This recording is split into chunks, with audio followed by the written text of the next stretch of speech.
Hi, Guido Fox here. Welcome by a new book report. Today I want to discuss with you this book, The Betrayal Bond. How to escape from exploitive, tiring relationships. It's about nearly 300 pages of information about life coaching, about relationship coaching as very important aspects of life coaching. 300 pages of information about how to escape this tiring, toxic, energy losing relationship, and more important, why you attract this kind of relationships, how to escape, how to heal, and what kind of wounds by yourself are triggering the attraction towards this kind of relationship, because the most people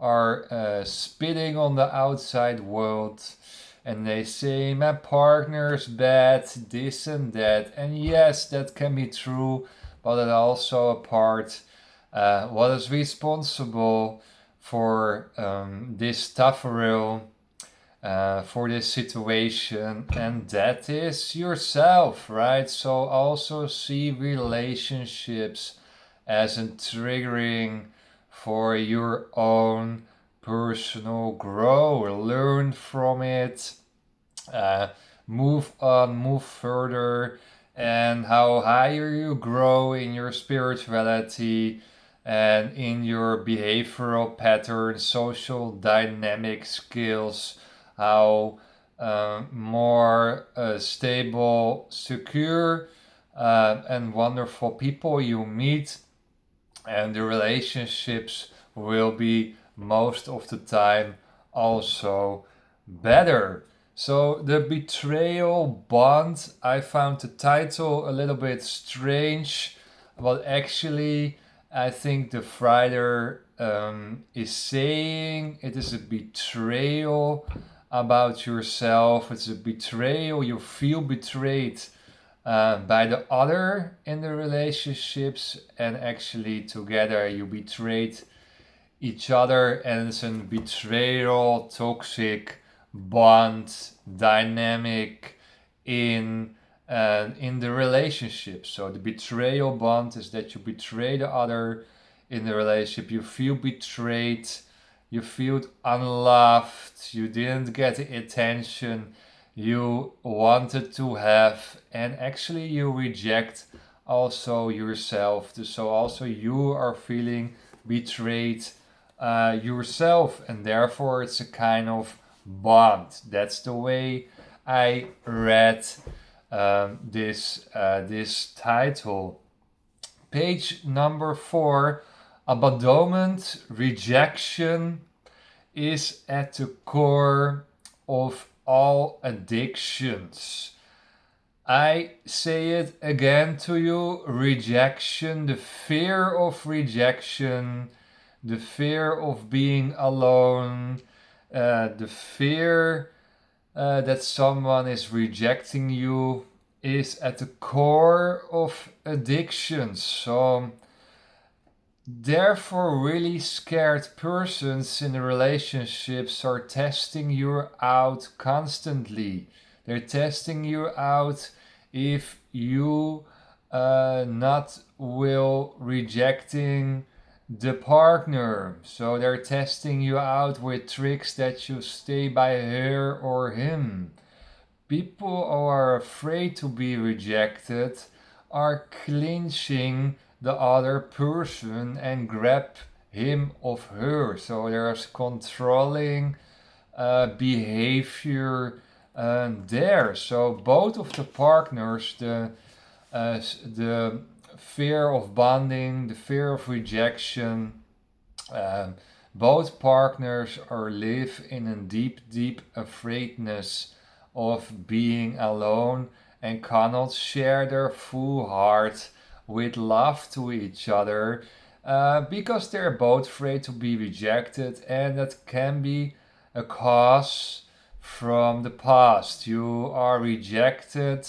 Maybe your first relationships or your first relationship, you will be rejected so hard that you bring this wound further and further to the next relationship, to the next relationship, to the next relationship.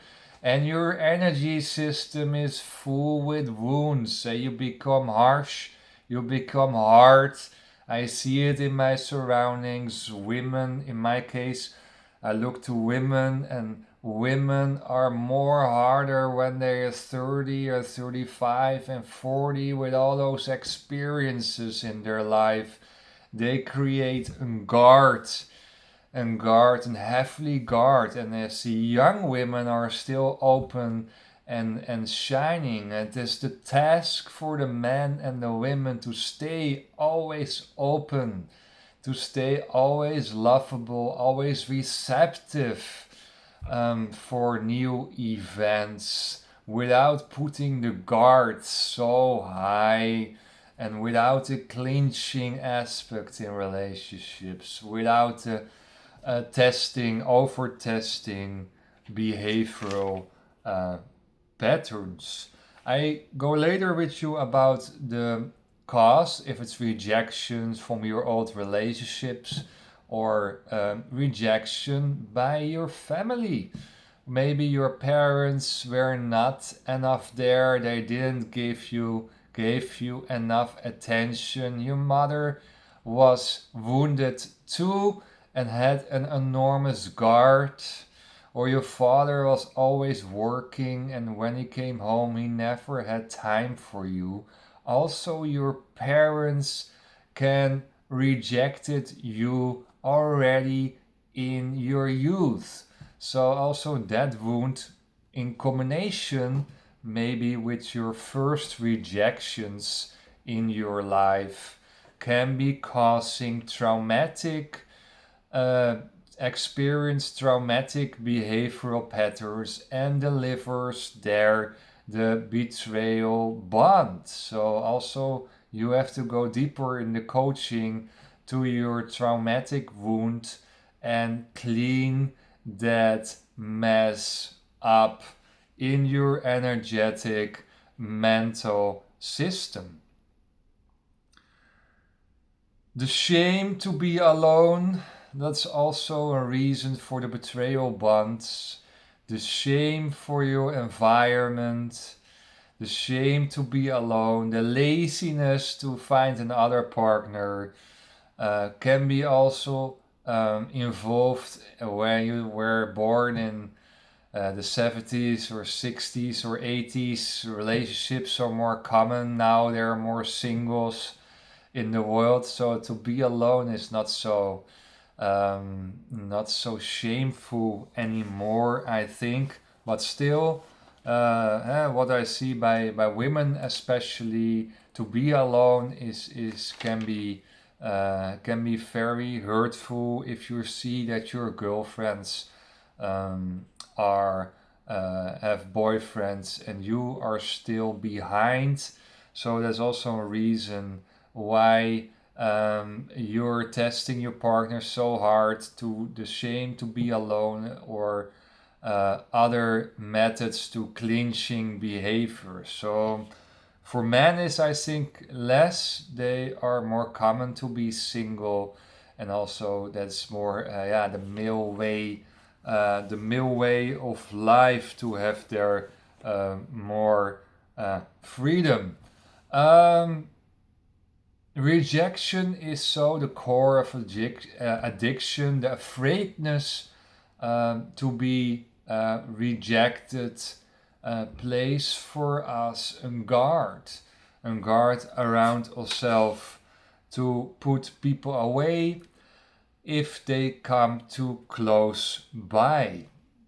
And not only you reject the outside world, also you reject yourself. And that's an interesting comment from Carnes and Phillips, PhD, they say you create a double rejection and double abandonment.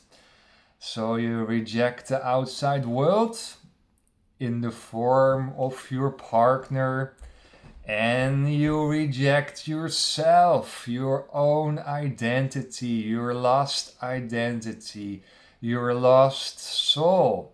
So you have here a double rejection, behavioral patterns to solve, right? So double rejection behavior is involved in this kind of dynamic. So after this explosive relationship, you have to heal yourself because there are double rejection, destructive behavior patterns, what delivers more pain.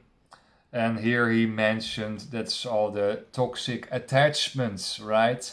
And the toxic attachments is not only with your partner, but also with yourself. You have a toxic relationship. You're not honest to yourself. You don't know what's going on inside. You need a reflector. You need a coach to put all those dirt out of your mental and energetic system.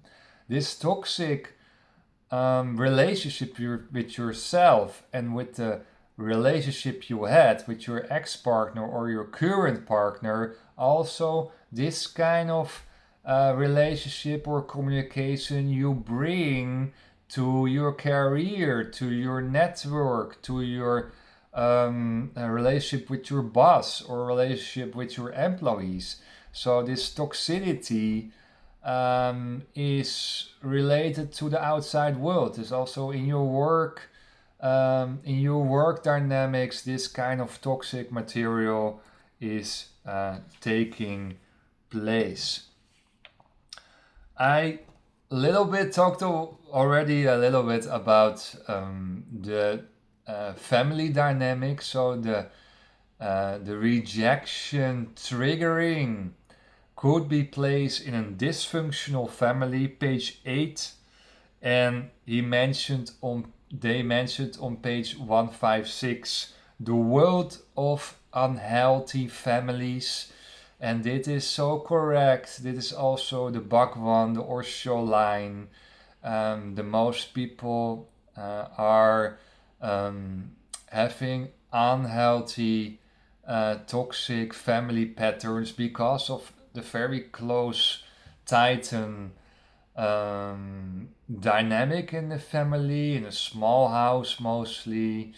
The parents doesn't know anything about raising up children, didn't read any book about relationships. So you see also your parents as your biggest example in relationships.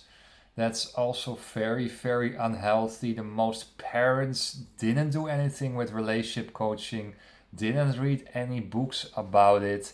They thinking they have the best relationship ever in the world.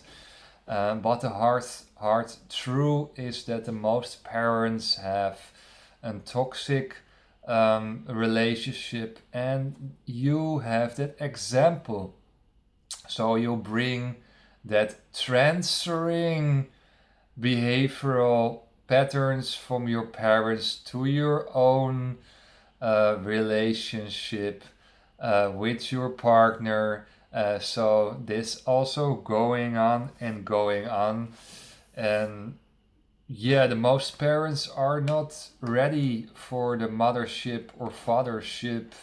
Um, I know there are raising up coaches who can support you with raising up your children. I think that's a good idea. No schools are involved, no government is here involved yet. But it is very healthy to know something about raising up children and not make just the spontaneous decision to take children and knowing that you are the best mom or dad on earth. So dysfunctional families are really a cause towards toxic relationships. Plus, what I told you earlier, the traumatic rejections of your youth, right? You were young, you were fully open to the world, you were curious, and then the guy or the woman rejected you uh, in maybe after 3 months of togetherness, maybe after a year, maybe after a week, maybe when you give yourself over as a woman. That can be very hard and can causing very traumatic behavioral patterns that you are in the permanent alert state, um, that you lost your connection with your identity, that you're separating yourself, page 50, from the reality. You're daydreaming, you're somewhere else. You have splitting, they call that you want to away from reality, you want to escape. And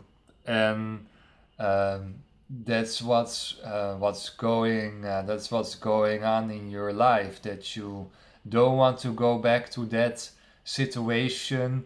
And every new situation in your life, every time you try to connect with someone, that that garbage is coming up. You place a guard in the beginning stage of the relationship. You're testing so much. You're freaking out. Then you clinch the person. Then you step away. So all this cat and mouse relationship game is starting again and again. And then maybe a sort of point in the age you will stop with relationships. You give it up. Don't do that. Don't give up to start emotional connections. Let's say it like this way. In the spirituality, we say, I want to have an emotional connection with you. We don't put the relationship, we don't put it in boxes. We say, I like to have an emotional connection with you, and we enjoy every time this emotional connection is going on. We enjoy our connection. So the betrayal bond is not only you lost the connection with yourself, with your own identity, you don't know who you are anymore, but also it is re-experiencing your child's trauma. So not only your past adult trauma, so you were rejected there, but also your child's trauma, mostly that you were rejected by your closed guard parents. So that is also can be also an cause for this betrayal bonds. Page 83, they're mentioned that is trauma bonds. They call it not only betrayal bonds, but trauma bonds also can deliver please behavior. And the so-called Stockholm syndrome is that you're so used as a child to take care of your toxic, maybe physical and mental punishing parents. So your parents were bad to you, with manipulation, with controlling, with maybe physicality, hurting you, that you cannot share your opinion because the parents were always right. You know that, huh? You tell something to your parents, no, I am right because I'm your mother of your father. Right? So they creating false arguments to control you, to place themselves higher in the hierarchy. That is good for the raising up. I understand also that someone has to lead and someone is the boss in the family. But to become a good parent is that you stay away from manipulation, stay away from hitting your children physical wise. That can be very hurtful. And what the reaction is that the child is suppressing him or herself to give opinions away, but also gonna take care for their parents. They find it actually very silly if the parents are making trouble. So they learn to avoid their real identity, and they are afraid to lose the connection with the parents, and so they they show please behavior. So please behavior is also very involved in empathic personalities. So they're pleasing around. Everyone has to be pleased, and it can lead to a Stockholm syndrome that you have even loved the person who were hurting you, your parents, or maybe your ex-boyfriends or girlfriends.